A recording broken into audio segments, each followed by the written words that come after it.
Good morning, sir. Mao ni ang akong explanation sa akong code. Here, gamit ang declaration nga doc type HTML. Then, add ko comment from line 2. So, may nakabutang diri sa number 3, sir. Add mo kay multi-line comment beginning at the line 2 that includes your name, the file, and the current date. Mao ni akong butang, sir, sa comment. Then, HTML, language attribute English, then element nga head, then meta char set, get F8. Then ang title sa akong homepage, sir, is Barks and akong business, which is may nakabutang diri kay the template ang homepage for the government website. Butang ako Barks and Bubbles. Ang kuha na siya nako, sir, kana title para sa homepage. And then nanta sa body. Then sa body, sir, nasud sa body is natay header, nav, main, and footer. Ano siya, sir, sud sa ato body. Then sa header, sir, nakabutang man diri nga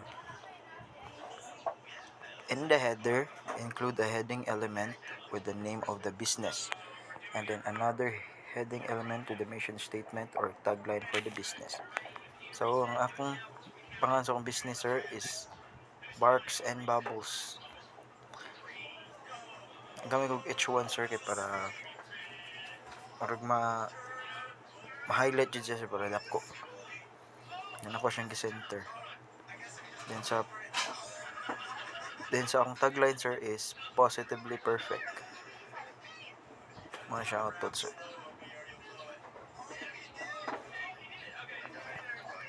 And then sa navigation, akong gamit kay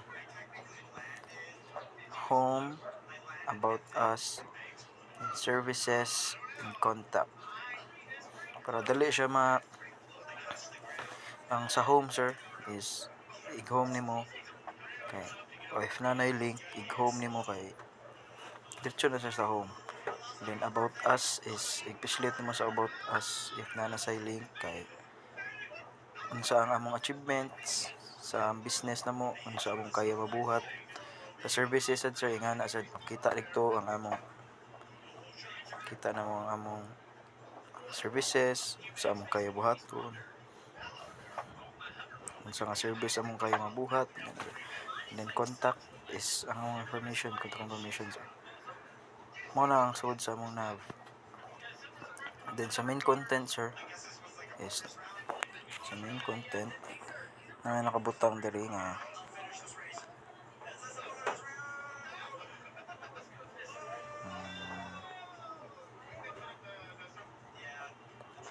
kapit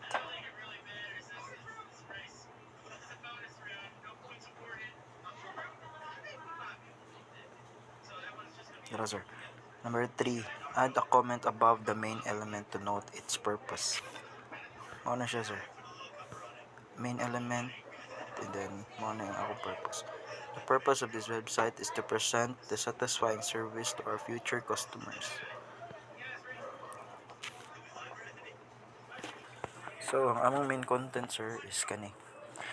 Barks and Bubbles has been serving the local community for almost a year. Our team of experienced groomers is passionate about providing top quality care for your pets.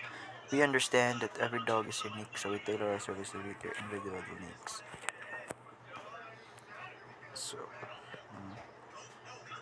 mo to ang number 6 na, sir.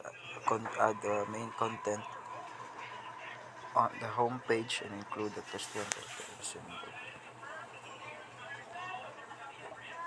There is a footer, sir. So, ang footer, diri ko nagbutang, nagamit ko og unordered list of list items para ma-output ni siya, sir. Ano siya? Para ma-output ni siya.